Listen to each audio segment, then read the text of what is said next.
welcome to today's mini lesson. We are going to be looking at practice, or more specifically, the two different schools of thought, or the two sections of practice, commonly referred to as types of practice and methods of practice. Now, on the face of it, it's very easy to get confused about how to differentiate between each of these categories, types and methods. So what I'm going to start by doing is sort of describe the key difference between these two different categories. And when you understand the difference, it'll be a lot easier to then be able to categorize them and, in an exam situation, actually use the correct definitions depending on what's brought up in the question, because you don't want to get them muddled up. So what we'll do is start off with the methods, because in my mind this has to come first when a coach or a performer or yourself are deciding on how to go about structuring and designing a training session. Now, a method of practice, another word that we can use is presentation or present. How are you going to present the skill that's being taught to the performer or to the learner? Are you going to present the skill in its entirety? Are you going to present it in different parts or sections or segments? Are you going to challenge the performer to do the whole skill, then get some feedback? Or to do little bits of it and then build on the first step and gradually make it more and more complex?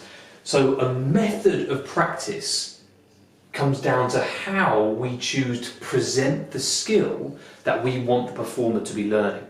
So it could be argued that we should be calling it methods of presentation, not methods of practice. But practice is the broader title, and then within that we have methods of practice. But in our heads we should be thinking presentation. How are we presenting the skill that we want to be learned? So I've already touched on the words, but we have whole, part. I'll tell you what, I'll leave it there to start with, just so we can go over these two. Whole and part, our first two methods to present a new skill to the learner. Now, whole refers to the occasions where we don't break the skill up, or the skill is difficult to break up. Therefore, if we were to try and put it into segments, it'll actually detract from the overall competency, because the skill doesn't look like segments. It should be kept all in one go. So, a golf swing, for example, quite a quick, ballistic, complex skill relying on timings and fluency through upswing and through swing. That's very difficult to actually just work on a particular part of that skill. So it's best to keep the whole of it together when we present it to the learner. So whole practice is where the complete skill is kept in a bundle. It's all kept together as it should be, as it's performed, or as it is performed in whatever competitive scenario that the performer is finding themselves in. So the first method is whole. Second is the opposite. We take skills that can be broken down into sections, and we almost present little snippets of the skill to the learner one at a time. So we break down, for example, the triple jump. We can break into the hop, the step, the jump, the landing, the run-up. So we can practice those 5 different parts in isolation without bombarding the learner with too much information all in one go. So we take skills that can be broken down, which are quite long, they're quite often have very low organisation. So different parts of the body are moving at at the same time, but in different ways. For example, in swimming. So if we want to teach someone front crawl or freestyle, then we can give them a float, and we can focus on just the leg kicks, just the arm movements, just the breathing technique. So we give them a part of the skill to focus on, to refine, to get feedback on, and then it might be that we then try the whole skill once again, which moves us on to our third method, which is whole, part, whole. WPW, whole, part, whole. So for some skills and for some learners, again, depending on the stage of learning, which we've looked at before, We have the cognitive stage, the associative stage, the autonomous stage. For the cognitive level, we probably won't want to confuse them with the whole skill. So it might be that a part of it should be taught first. But for associative and autonomous performers who have the capabilities already to at least attempt a whole version of the skill, we can then break away and try a specific part of it. Then, once we've got that feedback on that specific part, we go back into the whole skill to see if that part improvement has impacted the whole skill quality. So 3 so far: whole presentation, part presentation, whole part whole. Our last one is progressive part. I'll just put there prog part, progressive part. This is where we start with a segment, the first part of the skill. We then build on it with the next part. So let's say, for example, we break that triple jump down into the run, hop, step, jump, landing. We've got 1, 2, 3, 4, 5 parts, or let's say we label them A, B, C, D, E. So when using progressive part, we teach phase A, then we might teach phase B, then we go back to phase A and B, then we try C, then we go A, B and C, and we gradually build up the amount of the whole skill that we're teaching in each part. So we start with the first building block and we add another, add another, add another, add another, and it might be that we have to teach the next one in isolation first, but then we add it to the rest of the skill. Why? Well, we're gradually moving towards whole practice. We're getting the benefits of kinesthesis, fluency, an appreciation of how decision making will happen when we have to do the whole skill in a competitive situation. But we also get the benefits of part practice, which is specific feedback. We can increase confidence because we're more likely to be successful doing one part of a big skill because there's less to think about. So 4 methods to present a skill in practice. Whole, part, whole, progressive part. Now, during a practice session, we now come on to types. So now that we know how we're going to be presenting the skill to be learned to the performer, we now need to work out what practice is going to look like. So if we're doing a part of a skill, how are we going to actually walk them through learning that particular part of the skill? We know how we're going, or sorry, not how, we know what we're going to, we know what we're going to present. This is the how we present it. How do we get the performer to actually refine their skills? I'm going to start off with fixed. Fixed practice. This is where we repeat an exercise, a drill, the movement action over and over and over again. We don't change any of the variables. We don't change any of the equipment, any of the speeds, any of the heights, any of the timings. We keep it all exactly the same, and the performer has a chance to try the part of a skill or the whole skill time and time and time again. So for example, if someone does go to a golf range and they take out 50, 60, 70 balls and they use the same club 50, 60, 70 times in a row and they're aiming for the same target on the range, that's fixed practice. Nothing else is changing. They're challenging themselves over and over again to develop the skill that's just been presented to them. Our second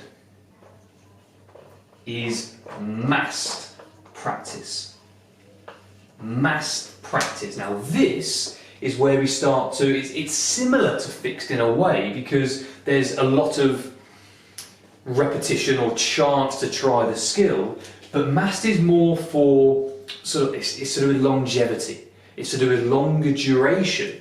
So for skills where we are looking at the whole skill, and it might be for more open skills, for example in a tennis match or a football match or a hockey match, we've got lots of different skills, lots of whole skills that can take a long time in the competitive situation to arise. So we mass practice together, we block out a period of time, 5, 10, 15, 20-minute windows where it goes undisturbed. We don't interrupt the performer who's practicing the skill of focus. So we don't break apart and give them feedback. We don't give them a chance to recover, to catch their breath, to think. We want to almost overload their brain to try and simulate fatigue, be it physical fatigue or mental fatigue. So they're now trying to perform the skill that's being developed time and time and time again, but in a variety of situations. If you had a tennis rally, for example, with it could just be a training partner, there's no points or anything involved like that, but you're always going to get variation in the speed, the height, the direction, the level of fatigue. Sometimes one point could be a 25-stroke rally. That's going to be tiring for the performer. And they've then got to try and practice the skill in that fatigued state. Using tennis as the example for fixed, that would be using a tennis ball feeding machine, or to have the coach playing a similar shot as possible to the same part of the court, waiting for the performer to recover, reset, and then repeat.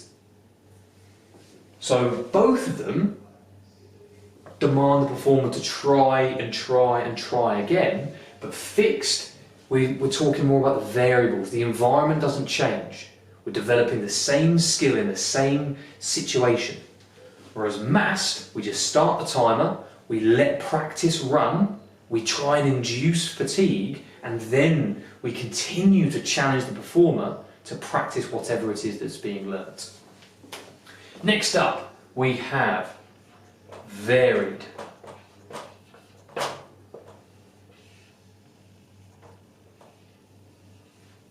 Now, varied is a combination. Okay, we keep the situation changing all of the time.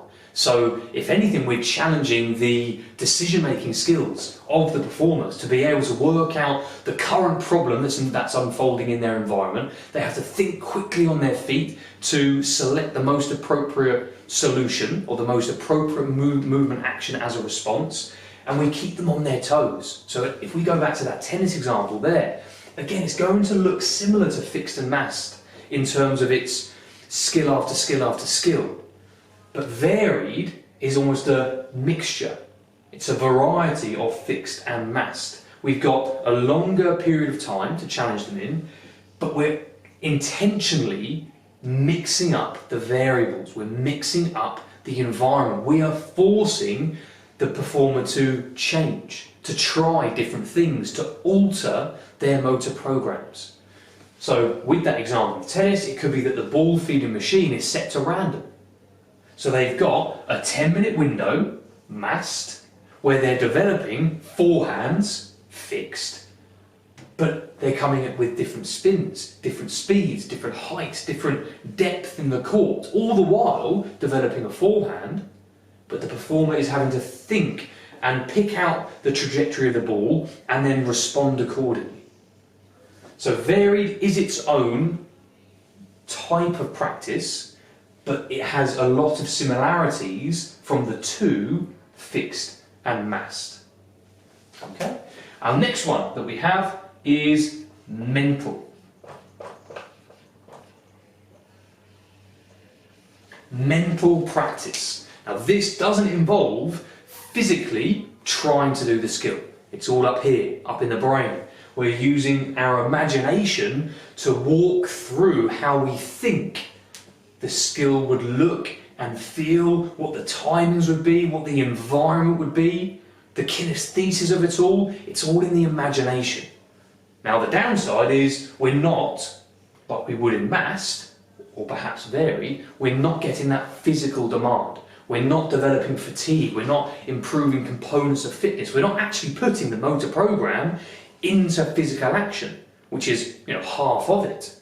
But what we do gain is an increase in confidence, because if we're practicing intentionally using the type mental, well, I'm going to be picturing myself succeed. I'm going to be picturing myself be successful. So that's great for confidence and self-esteem. Because if you can watch and truly believe that you can and are, if you're almost watching a video of it unfold in your head, if you're seeing yourself be successful, or if it's in first person, you are currently performing it correctly, well, that's going to improve the belief that you can do it in real life. Learning is all about prior knowledge, prior experience. If you've been successful before, you know how it feels, you've got that knowledge in your long-term memory, so then when you're trying in the present, if it doesn't feel as good as it did before, well, you know something's wrong, so you can make adjustments. So if you've mentally gone through and been successful, when you come to try it for the first time in real life, you've already got a little bit of a long-term memory of doing it correctly. So that can be very powerful, especially for complex skills or dangerous skills, difficult ones that the performer hasn't tried yet. Ones where it's difficult to break down because there's so many components in quick succession of each other. Think about a gymnastics or a trampoline routine. It might be that it's a 30-second long sequence of skills with twists and turns and tumbles. Mentally, to prepare the performer, they might run through it 3, 4, 5, 6 times and get it correct every single time. So now all they need to do is on the 7th try, they just do it. They physically put it into practice.